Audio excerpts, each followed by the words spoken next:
Today I'm going to be sharing a few more secrets about using video online to grow a business or to grow any kind of following really.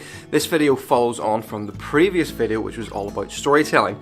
Originally this was going to be one long video with 5 different points in it, but storytelling ended up being such a big part that I decided to split it into its own video. So this is going to be 4 sort of secrets or tips to using online video to growing a business or growing some kind of following online. I highly recommend that you go and watch the first video all about storytelling because it sort of lays a foundation for why you would do all of this stuff in the first place. So I'll put a link in so you can go and watch that video first, and then you can come back here and you can get the 4 tips. But let's get started.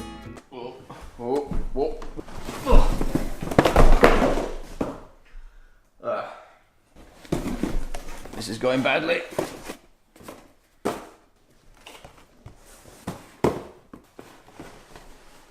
Hello. So the next thing then is about 1, 2, 3 levels of content or stories that you need to be doing. If you're trying to build a business online, you should be trying to post different levels of content daily. I'm doing them lots. There's daily, weekly, or monthly, and something big yearly. That seemed like a much better idea in my head. Daily, those small boxes are little posts, little snippets of daily life in the business of what goes on. These are things like Instagram stories or quick Facebook posts or those really short videos that you post up on LinkedIn.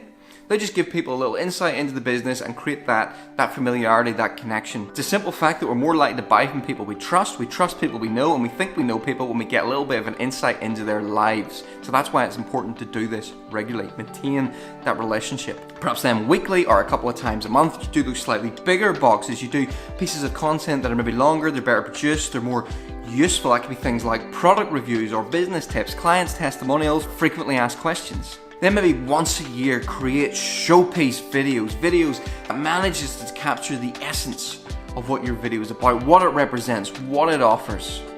And it does it in a way that's memorable and it's exciting. Perhaps it's a mini movie, or if you're a content creator, maybe it's just a show reel of work from the last year. Something that just gets the big picture of what you're about, and that inspires people on a bigger level. It gives you credibility. Next point is leverage local. This year I worked with my local council on a local campaign to promote tourism to local people. The aim was basically to get local people going out and visiting local outdoors areas that they might not normally go to. And so I made a video for a number of places, and one of these places is Larne. It's a small coastal town in Northern Ireland that, let's be honest, more than often than not has been the butt of many a joke. The result of that was quite astonishing actually. There's only 32,000 people living in Larne, but it got 75,000 views, over 750 comments, this is on Facebook, and 926 shares, which globally is nothing, but for a local video in Northern Ireland, that is massive. And the watch time on that video was the equivalent of it running on loop for 35 days.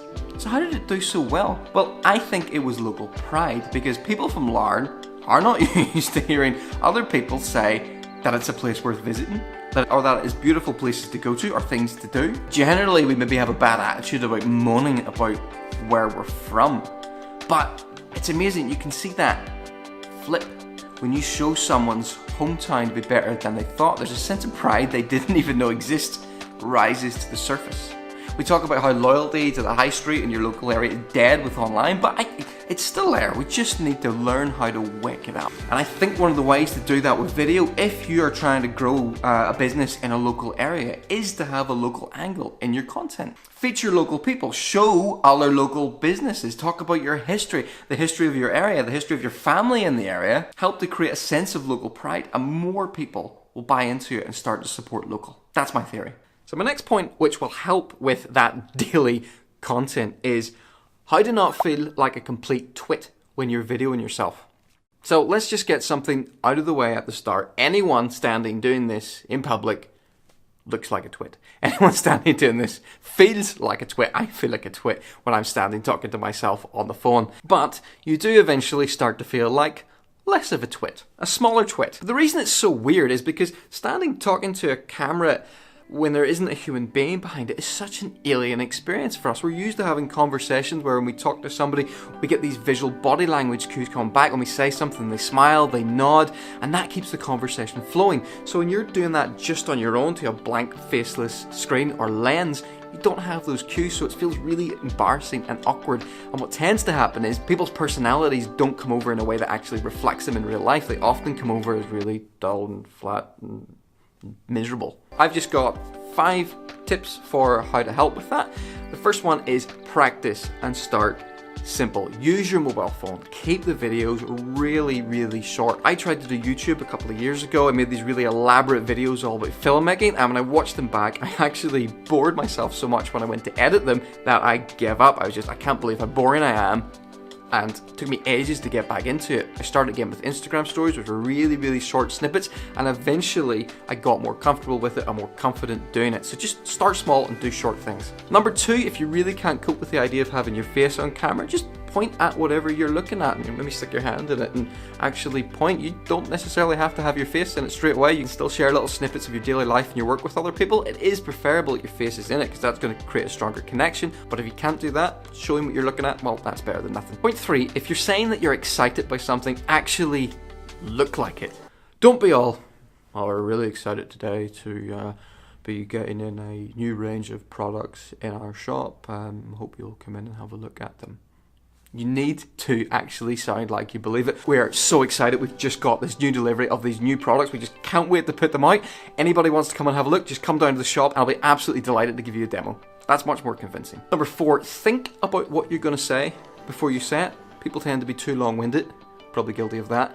Instagram stories again is really good for this because you've only got 15 seconds. Try to deliver everything you want to say in 15 seconds and you'll eventually figure out how to talk more concisely, or you'll just end up talking incredibly fast. And point 5, this is the big one and it's a really common one. If you're talking to camera, you should look like you're talking to the person who is watching the video, which means looking at the lens. Too many people do this where they're standing watching themselves because they want to see, how do I look on camera? Don't do that, you vain person.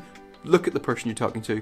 Look at the lens. My very last point is do different and break expectations. And this is what excites me the most. Trying to find something in every little project I work on to try and do things differently from what people are expecting or what is typical of that industry. Just to surprise and delight people with those little unexpected things. I mean, some examples from work are, no one expected my small rural hometown of Ballymena to have a Christmas ad that featured characters that people actually cared about.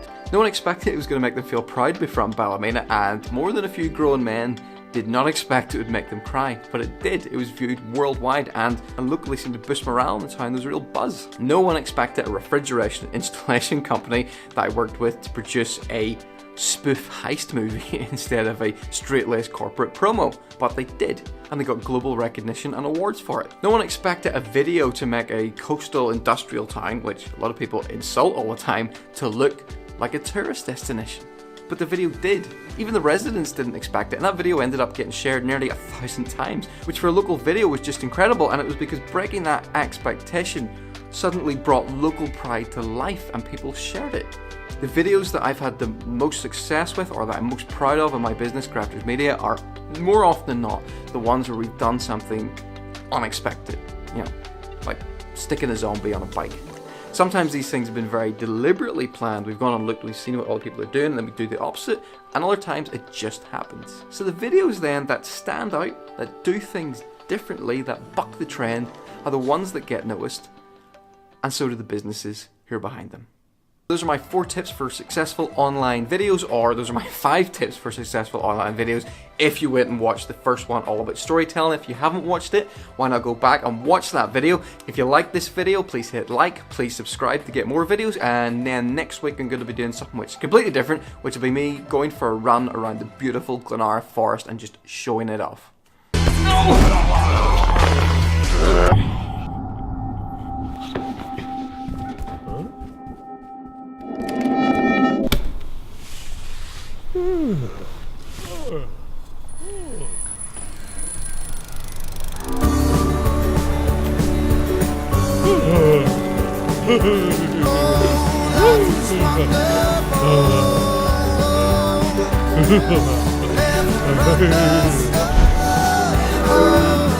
Life won't be this good.